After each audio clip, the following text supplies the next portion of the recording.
What's up, guys? It's Johnny Candito of Candito Training HQ, and this is what I consider to be the beginning of my training for the IPF World Meet in South Africa.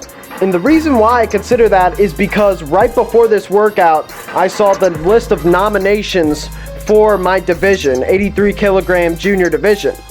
And for some reason, seeing it just motivated me way more than before because it felt like now it's beginning to be real. Now what kind of sucks is that before this workout, when I checked the nominations, I was ranked 5th, but then now I see they updated it for the final list, and now I'm listed as 7th. So this is going to be very difficult to be able to medal, and I don't know how possible that is. But all I know is I'm going to do as much as I possibly can to put myself in a position where there's at least a chance. And even if that doesn't work out, of course the experience itself is going to be great regardless. And I just want to hit a 1,500 pound total too as well.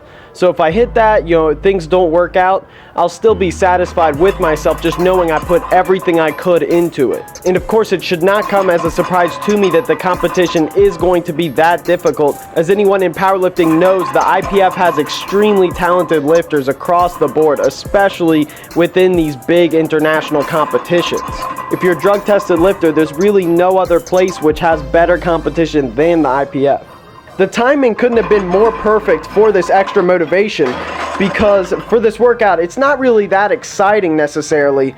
Doing beltless work, not quite hitting PRs on either lift, but that extra piece of motivation really helped me push as hard as possible in this workout. Probably one of the harder workouts I've had in a long time.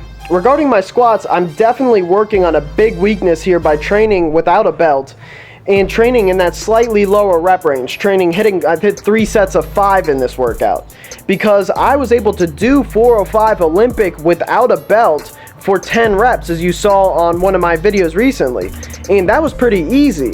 But the thing is once I added just 30 pounds extra, it became way more difficult. With that being said, I can't spend too much time focusing on this weakness since the meet is coming up.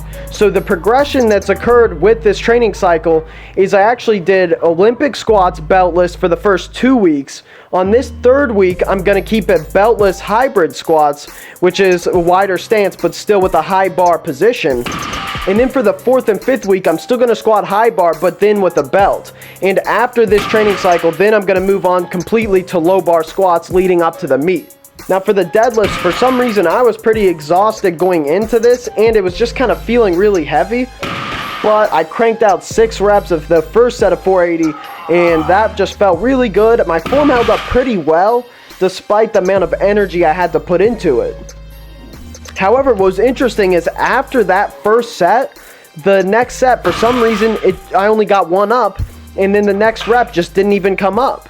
So here I was just thinking, what just happened? Did I just lose all of my focus and energy? And now what do I need to do to get it back? So then I tried it again, and I didn't even get the weight off the floor for 1 rep. But that's where I just got so frustrated that I just said, I'm going to get 3 reps no matter what before I leave. And I will give you a warning that I basically went to Snap City on this. My form is as bad as it has ever been on deadlifts for this. I've never rounded my lower back this much, but it's just one of those moments where I just had to get the weight up for the sake of my mental health pretty much.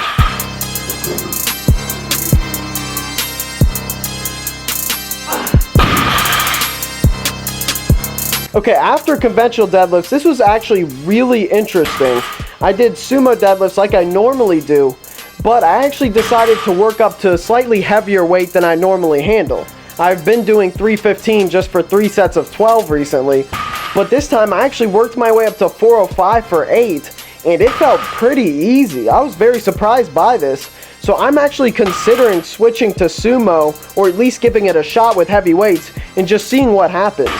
Alright, that's it, guys. It should be very interesting to see where my numbers end up as I prepare for this world meet, which will of course be by far the biggest competition of my entire life. Make sure to like the video, support the channel, subscribe if you haven't already, and thanks for watching, guys. Peace!